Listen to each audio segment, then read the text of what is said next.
अध्यात्म सन्दर्भ संवादको विषय रहेको छ अध्यात्म विज्ञान मनुष्यलाई सर्वोत्कृष्ट जीवन जिउन सिकाउने कलाको विज्ञान हो। हरिओम, धन्यवाद। बडो महत्त्वपूर्ण शीर्षक रहेको छ यो। हामी यसको अन्तर्विषयभित्र प्रवेश गरौँ। पहिलो शीर्षक रहेको छ कलाको विज्ञानको पृष्ठभूमि।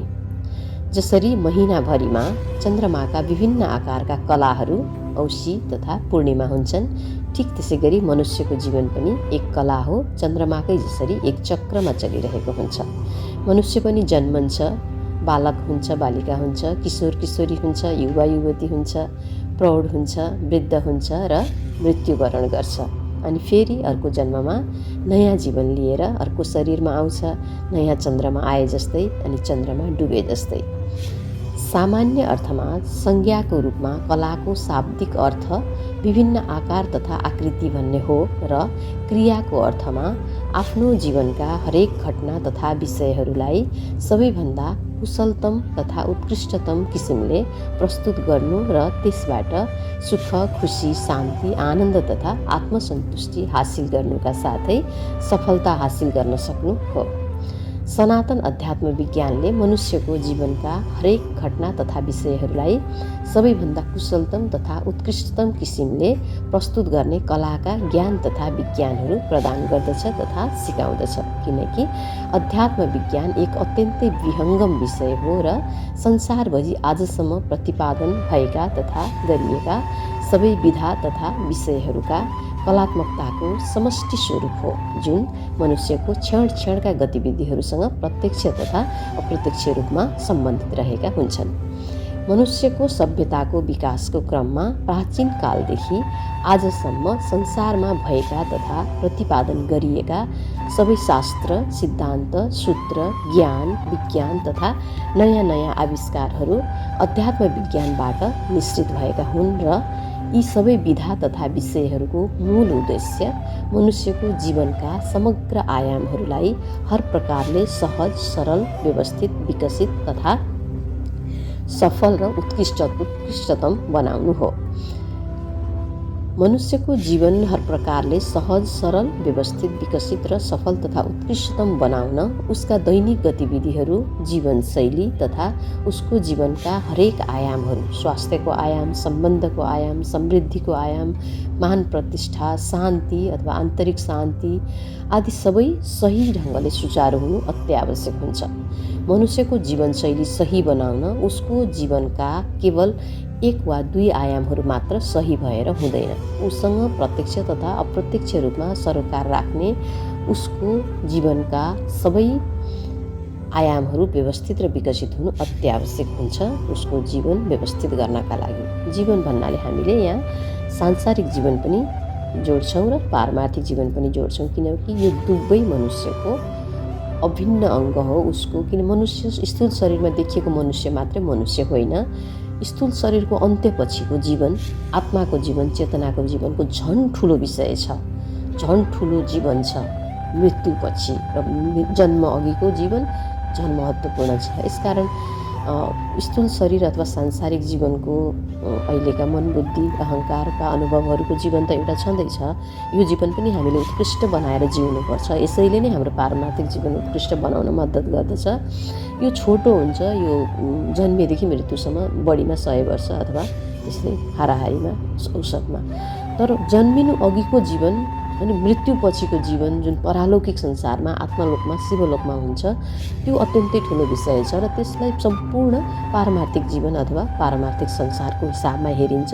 त्यो सूक्ष्म शरीर अन्तर्गत पर्छ मनुष्यको, अनि स्थूल शरीर अन्तर्गत चाहिँ यही हामीले अहिले भौतिक रूपमा थाहा पाएर जिरहेको जीवन हो। मनुष्यको दुईवटा शरीर बुझौँ हामी, स्थूल शरीर, सूक्ष्म शरीर। सूक्ष्म शरीर सदा सदा सदा रहन्छ, अमर छ। मरेपछि, मर्नु अघि पनि सूक्ष्म शरीरमा रहन्छौँ हामी, जन्मनु अघि पनि, मरेपछि पनि अथवा मृत्यु भएपछि पनि।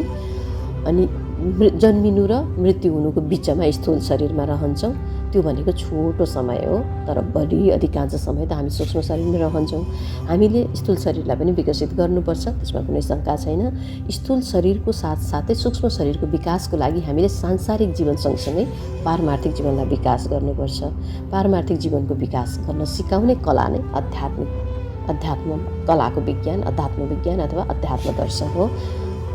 धेरै जसो चाहिँ सूक्ष्म संसारको अथवा सूक्ष्म शरीरको, सूक्ष्म जीवनको, हाम्रो आत्माको चेतनाको विकासमा अध्यात्म विज्ञानका विषयहरू सम्बन्धित रहेका छन्। साथसाथै सांसारिक जीवन अथवा स्थूल शरीरको विषयमा पनि सांसारिक रूपमा पनि उत्तिकै महत्त्वपूर्ण र उत्तिकै कलात्मक रहेका छन्। जसको सूक्ष्म शरीर विकसित छ उसको स्थूल शरीर अथवा उसको सांसारिक जीवन स्वतः विकसित हुन्छ। यस सन्दर्भमा हामी खोजेर पढ्न सक्छौँ, थाहा पाउन सक्छौँ, ज्ञान लिन सक्छौँ। हामी यहाँबाट अलिकति अगाडि बढौँ।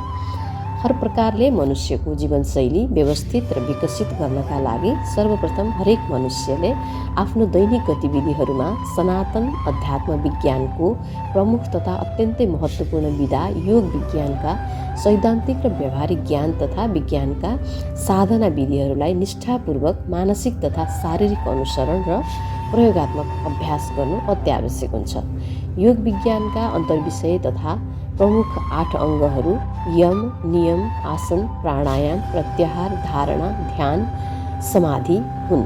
यी सबै अङ्गहरूले मनुष्यको जीवनका सबै आयामहरूलाई हर प्रकारले सही ढङ्गले व्यवस्थित तथा विकसित बनाउन सक्ने गरी उसलाई 7 किसिमले क्षमतावान बनाउँछन्। यी 7 किसिमहरू के हुन्? शारीरिक रूपले क्षमतावान बनाउँछ, मानसिक रूपले, प्राणिक रूपले, भावनात्मक रूपले, बौद्धिक रूपले, आत्मिक अर्थात् चेतनात्मक रूपले र आध्यात्मिक तथा पारमार्थिक रूपले मनुष्यलाई सक्षम बनाउँछ। हामीले योग साधनालाई अनुसरण गऱ्यौँ भने योग साधनामा पनि हामीले जुन 8 अङ्गमाथि पढ्यौँ, तर त्यसमा पनि महत्त्वपूर्ण चाहिँ यस 8 अङ्गमध्ये सैद्धान्तिक र व्यावहारिक अभ्यास दुईवटामा विभाजन गरिएको छ। व्यावहारिक अभ्यासमा चाहिँ आसन, प्राणायाम, योगासन, आसन भन्नाले योगासन बुझ्नुपर्छ हामीले, अथवा व्यायामहरू पनि त्यस अन्तर्गतै पर्छन् सबै। योगासन, प्राणायाम र धारणा प्रयोगात्मक अभ्यास हुन्। धारणा गइरहेपछि ध्यान बन्छ, ध्यान गइरहेपछि समाधि बन्छ। अनि यम, नियम र प्रत्याहार चाहिँ हामीले मानसिक रूपमा बुझ्नुपर्ने। यम भनेको आफूले संसारप्रति गर्नुपर्ने व्यवहार, राम्रो सद्व्यवहार। नियम भनेको चाहिँ आफूले आफैप्रति गर्नुपर्ने स्वाध्याय अन्तर्गत पर्छ। त्यो आफूले आफैप्रति गर्नुपर्ने नैतिक अनुशासन हुनुपर्ने सामाजिक अनुशासनका व्यवहारहरू हुन्। अनि प्रत्याहार भनेको चाहिँ अब हाम्रा अङ्गहरू छन्, ज्ञान इन्द्रिय अङ्गहरू छन्, कर्म इन्द्रिय अङ्गहरू छन्। अनि मन एउटा अझ महत्त्वपूर्ण 11औँ अङ्ग हो। 5 ज्ञान इन्द्रिय, 5 कर्म इन्द्रिय, एउटा मन, हाम्रो 11वटा इन्द्रियहरू छन्। यी इन्द्रियहरूलाई आफूले आफ्नो नियन्त्रणमा, सद्बाटोमा, सद्विचारमा, सद्भावमा लगाउन सक्नु प्रत्याहार हो। यम, नियम र प्रत्याहार हाम्रो सैद्धान्तिक अभ्यास हो, जसले हामीलाई सदाचारी बन्न सिकाउँछ। र आसन, प्राणायाम र धारणा हाम्रो प्रयोगात्मक अभ्यास हो, जसले स्थूल शरीरलाई, मानसिक शरीरलाई, भावनात्मक शरीरलाई स्वस्थ बनाउन, शान्त बनाउन, एकाग्र बनाउन, तीक्ष्ण बनाउन मद्दत गर्दछ। अनि धारणासँगै गइरहेपछि हाम्रो ध्यान घटित हुन्छ, ध्यानसँगै समाधि घटित हुन्छ। योग साधनाको सबभन्दा उच्चतम माथिल्लो बिन्दु समाधिलाई मानिन्छ। समाधि घटित भइसकेपछि नै हामीले परालौकिक अनुभवहरू, परमात्माको अनुभवहरू, अलौकिक संसारका अथवा रहस्यमय चमत्कारिक अनुभवहरू गर्न सुरु गर्छौँ। सिद्धि निधि हासिल हुने पनि यही हो। हामी भगवान हनुमानलाई नवनिधि सिद्धिका देवता भन्छौँ। यो समाधिमा पुगिसकेपछि माथिल्लो संसारको कुराहरू हामीलाई अनुभवमा आउन थाल्छ। यसकारण हामीले योग साधना त गर्ने, योग साधना भनेर खालि योगासन मात्रै अथवा प्राणायाम मात्रै, ध्यानको कुरा मात्रै हुँदैन कि शारीरिक अभ्यास र मानसिक अभ्यास दुवै हुनुपर्छ।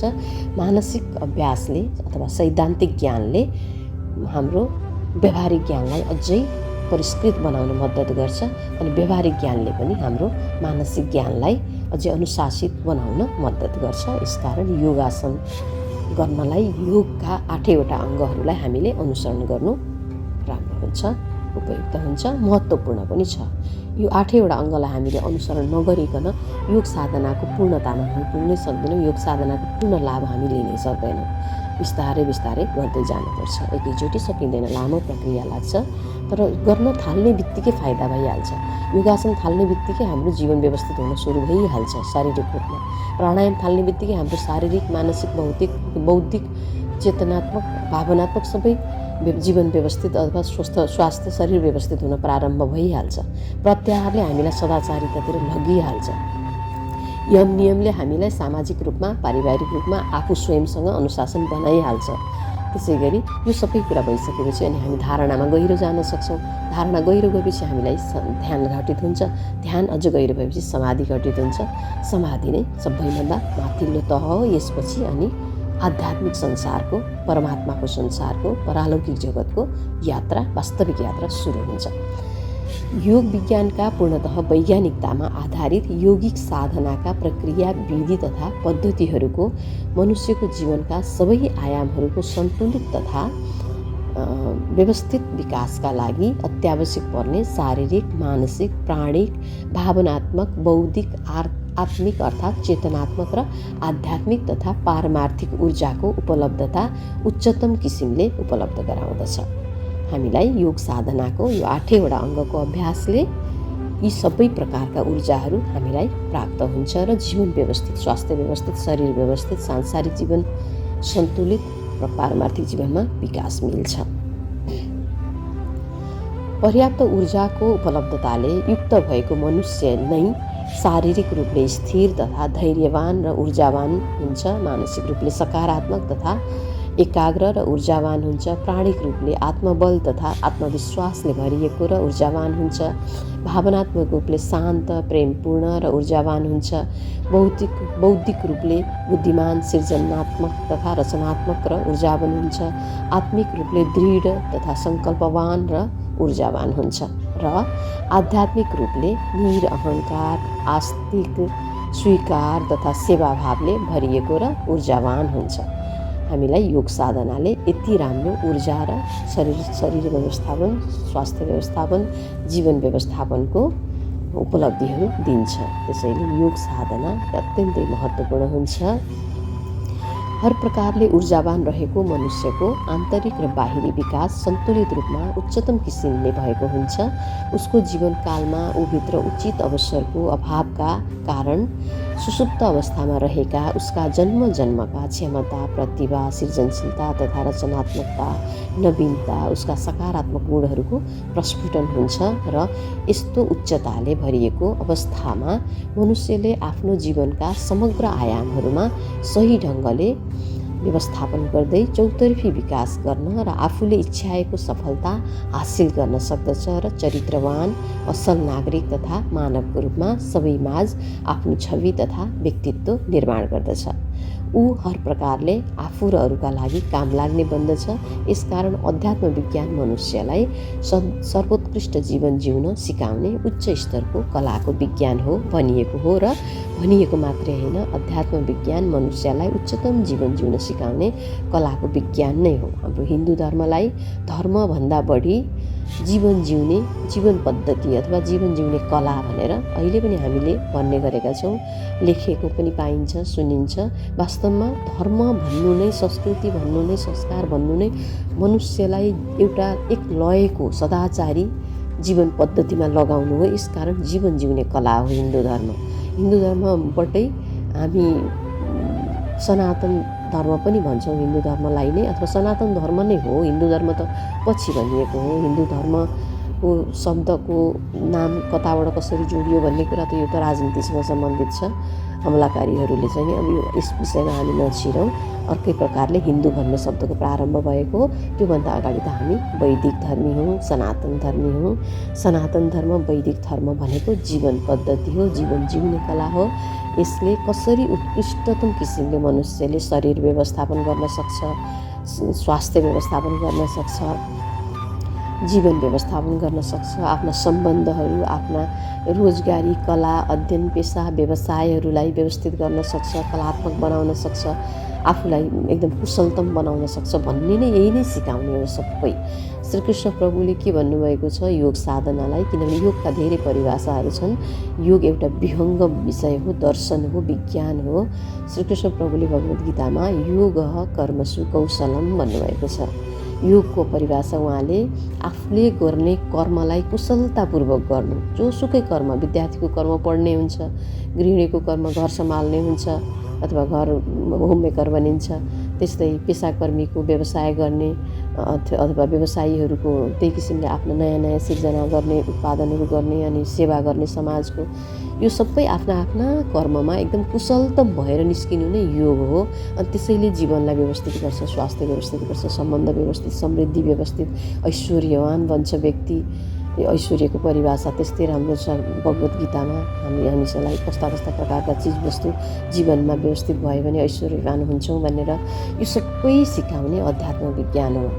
अध्यात्म विज्ञानले के माध्यमबाट सिकाएको छ हेर्नु, वेदको माध्यमबाट सिकाएको छ। सबैभन्दा पहिला सनातन वेद, ऋग्वेद, यजुर्वेद, सामवेद, अथर्ववेदबाट। अनि त्यसबाट पनि मनुष्यहरूले राम्ररी बुझेनन्, अलिक क्लिष्ट भयो भाषा, क्लिष्ट भयो, सूत्रबद्ध भयो, थोरै कुरामा धेरै कुरा हटाउन खोजियो भनेर त्यसलाई पनि व्याख्या गर्दै गर्दै पुराणहरू आए, उपनिषदहरू आए, दर्शनहरू आए, स्मृतिहरू आए, खण्डकाव्य, साहित्य, कथा, सबै कुराहरू ल्याउँदै जोड्दै हामीलाई यो जीवन जिउने कला, सबै पुस्तक अथवा सबै हाम्रो जे ज्ञान हामीले पाउँछौँ पुस्तकबाट, सत्सङ्गबाट अथवा जहाँबाट पनि, त्यो सबै मनुष्यको जीवनलाई उत्कृष्ट बनाउने ज्ञानहरू हुन्, उत्कृष्ट जीवन जिउने सिकाउने कलाहरू हुन्, तरिकाहरू हुन्, आर्टहरू हुन्, आर्ट अफ लिभिङ, जीवन जिउन सिकाउने कला। यसकारण अध्यात्म विज्ञान समग्र मनुष्यको जीवनलाई उत्कृष्टतम तरिकाले, कुशलतम किसिमले जीवन जिउन सिकाउने विज्ञान हो, कलाको विज्ञान हो। जति हामी उत्कृष्ट तरिकाले जीवन जिउँछौँ उति नै हाम्रो सांसारिक जीवन उत्कृष्ट, सफल, एकदम आत्मसन्तुष्टि दिने प्रकारको हुन्छ। अनि जो व्यक्तिले आफ्नो जीवनबाट आत्मसन्तुष्टि प्राप्त गर्छ, खुसी, शान्ति, आनन्द प्राप्त गर्छ, अनि उसको पारमार्थिक जीवनको मार्ग खुल्छ। जो व्यक्ति सांसारिक जीवनमा तनावग्रस्त छ, अस्वस्थ छ, सम्बन्धहरू अस्वस्थ छन् तथा खराब छन्, व्यापार व्यवसाय राम्रो छैन, समृद्धि राम्रो छैन, मान प्रतिष्ठा राम्रो छैन, आन्तरिक शान्ति राम्रो छैन भने उसले पारमार्थिक जीवनमा विकास गर्न सक्दैन। उसको कला बिग्रियो, जीवनको जिउने कला बिग्रियो। जब मान्छे स्वस्थ हुन सक्दैन उसको एउटा कला बिग्रियो। जब सम्बन्धहरू ठिक छैनन् अर्को कला बिग्रियो। आफ्नो जीवनयापन गर्न आवश्यक समृद्धि, धन सम्पत्ति छैन उसको अर्को कला पनि बिग्रियो। सबै कलाहरूलाई राम्रो राम्रो राम्रो राम्रो बनाएर जीवन जिउन सिकाउने कला नै अथवा विज्ञान नै, ज्ञान नै अध्यात्म विज्ञान हो। अध्यात्म विज्ञानको सरलतम परिभाषा नै यही हो। केही त्यस्तो ठुलो एकदम हाउबुझी, बुझ्न गाह्रो हो के हो अध्यात्म भनेको, कसरी बुझ्ने होला, कसरी थाहा पाउने होला भन्ने नै केही छैन। अध्यात्म भनेको शाब्दिक रूपमा अधि जोड आत्मा, अधि भनेको श्रेष्ठतम परम, अनि आत्मा भनेको आत्मा, परमात्मा। परमात्मा भनेको अस्तित्व, प्रकृति, जसले हामीलाई थेगेको छ, जसले हामीलाई धारण गरेको छ, जसले हामीलाई यो ब्रह्माण्डमा ल्यायो, जसले जीवन दिएको छ, श्वास दिएको छ, बुद्धि दिएको छ, चेतना दिएको छ, त्यो परमात्मा हो। परमात्मा कुनै हातमा शङ्ख चक्र गदा पद्म लिएको, 4 हात खुट्टा टेकेको अथवा 8 हात भएको त्यस्तो भन्ने केही पनि होइन। त्यो सिम्बोलिक हो। सबै हामीले समाज व्यवस्थापन गर्नका लागि बनाएका नियमहरू हुन् अथवा कथाहरू हुन्, पुराणहरू हुन् अथवा उदाहरणहरू हुन्। परमात्मा, अध्यात्म हामीलाई थेग्ने, धारण गर्ने चिज, अनि त्यसैले सिकाएका वेद मार्फत, उपनिषद मार्फत, दर्शनहरू मार्फत, अनि कथा, आध्यात्मिक साहित्य, खण्डकाव्य, काव्यहरू मार्फत सिकाएका सबै ज्ञान विज्ञानहरू, अध्यात्मका ज्ञान विज्ञानहरू नै जीवन जिउने कला हो। यस सम्बन्धमा हामी अझै धेरै भित्र छिर्न सक्छौँ। धेरै कुराहरू आउँछन् यसमा, तर अब हामी योभन्दा अगाडि चाहिँ नजाउँ, यसमा खोजेर पढौँ। किन अध्यात्म विज्ञान कलाको विज्ञान हो, अथवा किन अध्यात्म विज्ञान आर्ट अफ लिभिङ हो, किन उत्कृष्टतम जीवन जिउनुपर्छ भन्छ अध्यात्म विज्ञानले, किन ऋषिहरूले हामीलाई उत्कृष्टतम जीवन जिउनका लागि विभिन्न वैज्ञानिक संस्कृतिहरू सुरु गरिदिनु भयो। व्रत, तीर्थ, यज्ञ, पूजा, नाम जप, अनि त्यही अनुसारको पहिरन, त्यही अनुसारको खाना, अवसर अनुसारका हाम्रा गतिविधिहरू, 16 संस्कारहरू, यो सबै कुरा विज्ञानमा आधारित छन् र यिनै हुन् जीवन जिउने कला। हाम्रो संस्कारमा जे छ, वैज्ञानिक संस्कारहरू, पछि जोडतोड गरेका, स्वार्थवश जोडिएका, गुरु पुरोहितहरूले थपेका ती अलग विषय हुन्। त्यसलाई फेरि अर्कै पाटोको रूपमा लिन सकिन्छ। तर जुन हाम्रो वैज्ञानिकतामा आधारित हाम्रा संस्कृति, संस्कारहरू छन्, त्यो सबै नै हाम्रो कलाको विज्ञान हो। अध्यात्मले हामीलाई दिएको हाम्रो उत्कृष्ट बनाउने, जीवन सरल बनाउने, संस्कारिक बनाउने पद्धति हो। यसकारण अध्यात्म विज्ञान कलाको विज्ञान हो। अर्थात् spirituality is the art of living. यो विषयलाई हामी यहीँ सम्पन्न गरौँ। हरिओम, धन्यवाद। शिवोहम। हाम्रो अर्को विषय रहनेछ मनुष्यको उत्कृष्टतम जीवनशैली निर्माणमा अध्यात्म ज्ञानको योगदान। धन्यवाद।